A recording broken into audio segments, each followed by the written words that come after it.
ఈ కిట్టకు మంచిగా ఆనలు పడ్డాయి. ప్రాజెక్టులు, చెరువులు, కుంటలు నిండినాయి. ఇక యాసంగికి సుత వ్యవసాయానికి తిప్పలు లేనట్టేనుల్లా. యాళ్ళకు దున్నుకోవచ్చు, ఎక్కువ వండియొచ్చు. కానీ ఒకళ్ళ కాలం కాకుంటే పరిస్థితి ఏంది? గప్పుడు ప్రాజెక్టుల నీళ్ళే దిక్కు. నదులకెళ్ళి మనకు రావాల్సినవి మనం మలుపుకోవాలి. మన నీళ్లు ఇంకోలకు పోకుండా చూసుకోవాలి. ఇప్పుడు మీరు చూసే వార్త సుత దానికి సంబంధించిందే. మరి బనకచెర్లలో మళ్ళా చాలా అయింది. అరే మా తెలంగాణకు అన్యాయం అవుతుంది, ఆ ప్రాజెక్టు కట్టొద్దని మన గవర్నమెంట్ ఎన్ని కంప్లైంట్లు చేసినా సెంట్రల్ హిమ్మత్ తోటి ముంగడికే పోతుంది ఆంధ్ర సర్కారు. ప్రాజెక్ట్ రిపోర్ట్ తయారు చేస్తానికి టెండర్లు సుత పిలిచిండ్రు బాజాప్తా.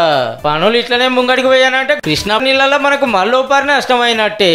పోలవరం కించి బనకచెర్ల మీదకెళ్లి రాయలసీమకు నీళ్లు పట్టుకపోయా ఇకమత్ చేస్తున్నాడు చంద్రబాబు గారు. లేలే మీద మేము ప్రాజెక్టులు కట్టుకోక ముందుకే మా వాటా మేము వాడుకోక ముందుకే మీరెట్లా తీసుకుంటారని మనోళ్ళు సెంటర్ కంప్లైంట్ల మీద కంప్లైంట్ ఇచ్చిండ్రు ముందే. సరే మీ వాదన కూడా లెక్కలకు తీసుకుంటామని సెంటర్ మంత్రి పాటిల్ సార్ ఉత్తరం పంపిండు గాని బాబు గారు చేయాల్సింది చేస్తూనే ఉన్నాడు. ఈగేముంది, ఈడ మనోళ్ళ నడవ కిసర బసర అవుతాంది. గోదావరి బనకచెర్ల ప్రాజెక్టు మీద ఢిల్లీలో మీటింగ్ అయిన తర్వాత వేగంగా ఫైలు కదలడం స్టార్ట్ అయింది. ఈరోజు హరీష్ రావు గారు ఇచ్చిన స్టేట్మెంట్ లో ఏమీ వాస్తవాలు లేవు. మేము కాంగ్రెస్ ప్రభుత్వంగా బనకచెర్ల ప్రాజెక్టుకి వ్యతిరేకం, ఎట్టి పరిస్థితుల్లో కట్టనీయమని చెప్పి కూడా నేను మాటిస్తున్నాను. సర్వస్వం నష్టపోతుంటే కూడా ఇవాళ అడ్డుకోవాల్సినటువంటి రేవంత్ రెడ్డి ప్రభుత్వం నిమ్మకు నీరెత్తినట్లున్నది. అన్ని విధాల చర్యలు తీసుకున్నాము.